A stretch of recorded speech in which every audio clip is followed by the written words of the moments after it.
Hello मित्रांनो, स्वागत आहे तुमचं ओमकार मॅथ्स अड्डामध्ये. आजचा आपला टॉपिक आहे अल्जेब्रिक कन्सेप्ट. अल्जेब्रिक कन्सेप्ट म्हणजे काय? हा खूप टॉपिक म्हणजे इम्पॉर्टंट टॉपिक असणार आहे. हा तुम्हाला समोर जाऊन नक्की कामी येणार. खूप इम्पॉर्टंट टॉपिक आहे.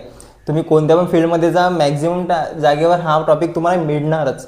मग तुम्ही हा व्हिडिओ पूर्णपणे बघा या टॉपिकमध्ये काय आहे, कोणते कोणते छोटे छोटे पॉईंट्स आहे ते आपण क्लिअर करणार आहोत. नेक्स्ट व्हिडिओमध्ये आपण याच्याशी रिलेटेड प्रॉब्लेम्स सॉल्व्ह करू. पहिले अल्जेब्रा म्हणजे काय?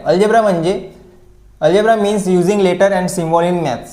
सिम्बॉल्स किंवा काही जे लेटर्स आहेत त्याचा यूज होतो मॅथमध्ये, त्याला म्हणतो आपण अल्जेब्रा. त्यामध्ये फर्स्ट पॉईंट काय आहे? व्हेरिएबल्स. तसं इझी भाषेमध्ये व्हेरिएबल्स म्हणजे कोणता पण लेटर म्हणजे ए टू झेड पर्यंत कोणता पण जर लेटर राहिला त्याच्यामध्ये त्याला म्हणतो आपण व्हेरिएबल. तर व्हेरिएबलचं काम काय आहे? It represent unknown values. Variable काय करतो? अननोन व्हॅल्यूला रिप्रेझेंट करतो. फॉर एक्झाम्पल, माझ्याकडे एक्स अमाऊंट ऑफ, आता मला माहिती नाही माझ्याकडे किती किलो टमाटर आहे, असं समजा आपण एक एक्झाम्पल घेऊ. किती किलो टमाटर आहे मी असं सांगतो म्हटलं, तर मी असं सांगू शकतो माझ्याकडे x amount of k g tomatoes आहे असं एक्स्ट्रा. म्हणजे एक्स काय झालं? अननोन व्हॅल्यू झाली. कॉन्स्टंट म्हणजे फिक्स न्यूमरल. म्हणजे जिथं एकटा जर एक न्यूमरल दिसला म्हणजे कोणताही नंबर दिसला त्याला म्हणतो आपण कॉन्स्टंट. त्याचे मी एक्झाम्पल आता देतो. त्यानंतर काय? एक्सप्रेशन म्हणजे काय? Combination of variable, number and operation. Variable आत्ताच सांगितलं. व्हेरिएबल म्हणजे काय? कोणता पण लेटर. नंबर आपल्याला माहीतच आहे, नंबरला काय म्हणू आपण? कॉन्स्टंट. ऑपरेशन म्हणजे काय? Plus, minus, multiplication, addition. जेव्हा आपण त्याला करतो प्लस, ॲडिशन, मल्टिप्लिकेशन, डिव्हिजनचं जेव्हा आपण यूज करतो त्याला जो आपण ऑपरेशन म्हणतो मॅथमध्ये, राईट. तर आपण याचं एक्झाम्पल घेऊ. फॉर एक्झाम्पल 3x + 7 याला म्हणतो आपण एक्सप्रेशन. याला काय म्हणतो आपण? एक्सप्रेशन. आता हा जो झाला फिक्स दिसत आहे बिलकुल एकटा, त्याला म्हणतो आपण कॉन्स्टंट. काय म्हणतो? कॉन्स्टंट. 7 काय झाला? कॉन्स्टंट. आता एक्स अमाऊंट, एक्स म्हणजे काय झाला? आता व्हेरिएबल आपला लेटरच झाला, मग तो काय झाला? व्हेरिएबल. त्याला काय म्हणणार आपण? व्हेरिएबल. आणि हे जे पूर्ण काही आता याला आपण ऑपरेशन म्हणणार, ऑब्व्हियस आहे. प्लस म्हणजे काय? ऑपरेशन झालं. मग हे जे सर्वांचं कॉम्बिनेशन म्हणजे काय झालं? Algebraic expression. कुठे गेलं? Algebraic expression. हा सर्वांचा ग्रुप मिळून काय झाला? Algebraic expression. याच्यामध्ये आणखी काही पॉईंट्स आहेत. नेक्स्ट पॉईंट आहे इक्वेशन म्हणजे काय? Statement show expression are equal. म्हणजे स्टेटमेंट काय शो करत आहे? जे इक्वेशन आहे ते इक्वल आहे. For example 2x + 3 = 11. दाखवा त्या दोघं जण इक्वल आहे, म्हणजे इकडची साईड आणि इकडची साईड काय? इक्वल आहे, असं हा रिप्रेझेंट करत आहे स्टेटमेंट, राईट. मधात इक्वल साईन आलं म्हणजेच काय झालं? याला आपण तर इक्वेशन. इथे इक्वल टूचं साईन आहे काय? नाही आहे, मग याला काय म्हणतो आपण? एक्सप्रेशन. बिलकुल इझी काम आहे. इक्वेशन तसं आपलं नावामध्ये समजून येतं, इक्वेशन म्हणजे इक्वल, राईट. याच्यामध्ये आणखी काही टर्म्स आहेत, टर्म्स म्हटलं किंवा पॉईंट म्हणून. या एक्सप्रेशनमध्ये आणखी टर्म्स कशाला म्हणतात, कोइफिशियंट कशाला म्हणतात ते सांगतो आता. आता व्हेरिएबल वगैरे तर माहीत झालं. टर्म्स म्हणजे काय?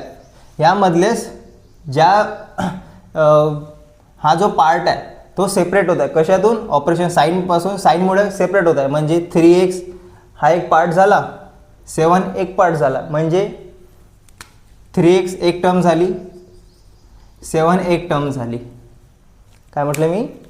ज्या पार्टला साईनने डिवाइड होऊन राहिलं त्या पार्टला आपण म्हणतो टर्म्स. म्हणजे 3x + 7. आणखी आपण एक्झाम्पल घेऊ शकतो. कुठे घेऊ? इथे घेतो. 4x + 3y + 8. आपण एक एक्झाम्पल घेतो. 4x + 3y + 8. आता सेपरेट होऊन राहिले नाही, प्लस किंवा कोणता पण साईन राहिला, काही प्रॉब्लेम नाही. 4x हा एक काम झाली, हे काय झाली? टर्म झाली. 3y काय झाली? एक टर्म झाली. हा एक काय झाली? टर्म झाली. त्याला म्हणतो आपण टर्म्स. कोइफिशियंट म्हणजे काय? जो व्हेरिएबलसोबत मल्टिप्लायमध्ये राहतो. काय म्हटलं? व्हेरिएबलसोबत मल्टिप्लायमध्ये राहतो. म्हणजेच 4 काय झाला?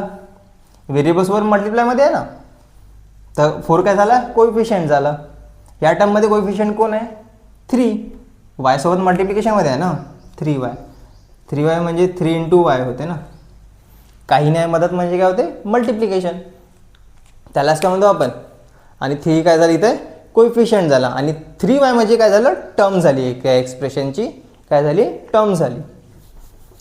आता याच्यामध्ये काही टाईप्स ऑफ वेगवेगळे टाईप आहे अल्जेब्रिक एक्सप्रेशनचे किंवा आणखी पॉईंट्स आहेत, ते मी आपण बघू. आता आपण नेक्स्ट पॉईंट बघू. त्यामध्ये काय, लाईक टर्म्स. लाईक टर्म्स म्हणजे काय, same variable with same power. दिसूनच पडून राहिला आहे, ज्यामध्ये सेम व्हेरिएबल्स आहे, सेम पॉवर, त्याला म्हणतो आपण like terms. For example 3x 4x 7x 1 2 0x. Variable कसं आहे, सारखंच आहे, म्हणजे काय झालं, हे कोणते झाले, लाईक टर्म्स झाले. आता अनलाईक टर्म्स म्हणजे त्याचा उलट, बिलकुल त्याचा अपोजिट, म्हणजे ज्याचे व्हेरिएबल्स किंवा पॉवर सेम नाही ते म्हणजे काय झाले, अनलाईक टर्म्स. ते काही म्हणजे एक्झाम्पल द्यायची गरज वाटत आहे का तुम्हाला, नाही वाटत आहे, कारण की जे लाईक टर्म्स दिले त्याचे बिलकुल उलटे, ज्याचे व्हेरिएबल्स सारखे नाही आहे ते. त्यानंतर टाईप्स ऑफ एक्सप्रेशन म्हणजे काय, based on number of terms. Terms म्हणजे आत्ताच सांगितलं आपण, जे सिम्बॉलपासून वेगळे वेगळे होते, सेपरेट होते, त्याला म्हणतो आपण टर्म्स. आता मोनोमियलमध्ये एकच टर्म येते. हे फॉर एक्झाम्पल 2x झालं, 4y², हे काय झालं, सिंगल टर्म्स आहे ना. 53y किंवा x² एकच टर्म आहे, हे काय झालं, मोनोमियल. याला बायनोमियल. बायनोमियल म्हणजे ज्यामध्ये दोन टर्म्स राहते, त्याला म्हणतो आपण बायनोमियल. 4y + 3x आहे ना. एक्सप्रेशनमध्ये किती टर्म्स आहे, दोन टर्म्स आहे. इथे हे एक टर्म, हे एक टर्म. त्यानंतर कोणतं पण तुम्ही घेऊ शकता, काय प्रॉब्लेम नाही. y², दोन टर्म्स झाला, याला कोणतं आपण बायनोमियल. ट्रायनोमियल म्हणजे ज्याच्यामध्ये आता दिसून राहिलं, नावामध्येच आहे 3, ट्रायनोमियल, ज्याच्यामध्ये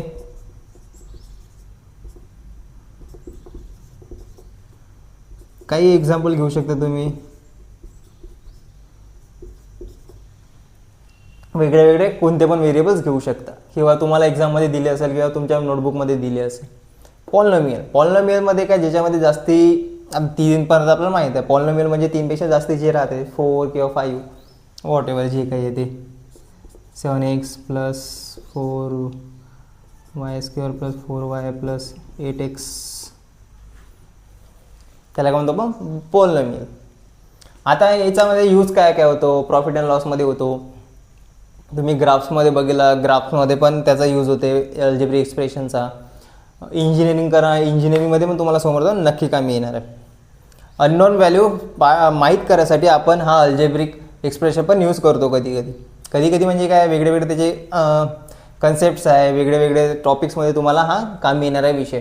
आता नेक्स्टमध्ये आपण याचं प्लस मल्टिप्लिकेशन किंवा याच्या रिलेटेड आपण क्वेश्चन बघणार आहोत नेक्स्ट व्हिडिओमध्ये. ओके, तर मित्रांनो, आजच्या व्हिडिओसाठी एवढंच. होप तुम्हाला सर्व समजलं असेल, सर्व कन्सेप्ट समजले असेल आणि काहीतरी नवीन शिकायला मिळालं असेल.